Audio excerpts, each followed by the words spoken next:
السلام علیکم، welcome back to my YouTube channel. کیسے ہیں آپ سب؟ امید کرتی ہوں خیریت سے ہوں گے۔ تو چلیں آج کی ویڈیو شروع کرتے ہیں۔ اعوذ باللہ من الشیطان الرجیم، بسم اللہ الرحمن الرحیم۔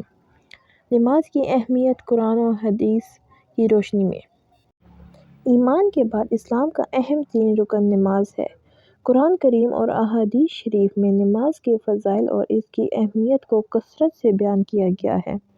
نماز کو قائم کرنے پر بڑے بڑے وعدے اور نماز کو ضائع کرنے پر سخت وعیدیں وارد ہوتی ہیں۔ نبی کریم صلی اللہ علیہ وآلہ وسلم 5 فرض نمازوں کے ساتھ ساتھ نماز تہجد، نماز اشراق، نماز چاشت کا بھی اہتمام کرتے تھے، اور پھر خاص موقع پر اپنے رب کے حضور توبہ و استغفار کے لیے نماز ہی کو ذریعہ بناتے تھے۔ سورج گرہن یا چاند گرہن ہوتا تو آپ صلی اللہ علیہ وسلم مسجد میں تشریف لے جاتے تھے۔ زلزلہ، آندھی یا طوفان، حتیٰ کہ تیز ہوا بھی چلتی تو مسجد تشریف لے جا کر نماز میں مشغول ہو جاتے۔ فاقہ کی نوبت آتی تو کوئی دوسری پریشانی یا تکلیف پہنچی تو مسجد تشریف لے جاتے۔ جب سفر سے آپ صلی اللہ علیہ وسلم کی واپسی ہوتی تو پہلے مسجد تشریف لے جا کر نماز ادا کرتے۔ اس لیے ہمیں بھی چاہیے کہ نماز کا خاص اہتمام کریں۔ ذیل میں نماز کی فضیلت اور اس کی اہمیت اور اس کے منافع سے متعلق کچھ آیات کریمہ اور احادیث نبوی ذکر کی جا رہی ہیں۔ نماز کے فضائل آیت قرآنیہ کی روشنی میں۔ اے ایمان والو، صبر اور نماز کے ذریعے مدد چاہو، بے شک اللہ تعالیٰ صبر کرنے والوں کے ساتھ ہے۔ جو کتاب آپ پر وحی کی گئی ہے اسے پڑھیے اور نماز قائم کیجیے۔ نماز بے حیائی اور برائی سے روکتی ہے۔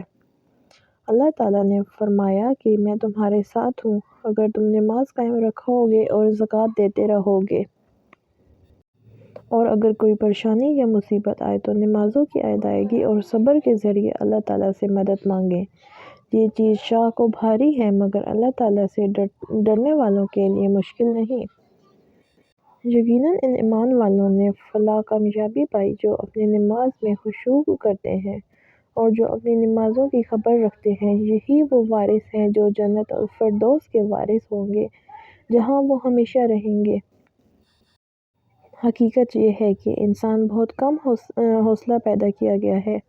جب اسے تکلیف پہنچتی ہے تو خوب گھبراہٹ ظاہر کرتا ہے، اور جب اس کے پاس خوشحالی آتی ہے تو بہت بخیل بن جاتا ہے۔ مگر وہ نمازی ایسے نہیں ہیں جو اپنی نماز کی ہمیشہ پابندی کرتے ہیں اور جو اپنی نماز کی پوری حفاظت کرنے والے ہیں۔ یہی لوگ جنتوں میں عزت والے ہوں گے۔ نماز کی پوری حفاظت سے مراد اس کے تمام آداب کی رعایت ہے۔ مسلمانوں کے انہی جیسے اوصاف سورۃ مومنون کی ابتدائی آیات میں بھی گزرے ہیں۔ حضرت ابو ہریرہ سے روایت ہے، رسول اللہ نے ارشاد فرمایا، قیامت کے دن آدمی کے اعمال میں سے سب سے پہلے فرض نماز کا حساب لیا جائے گا۔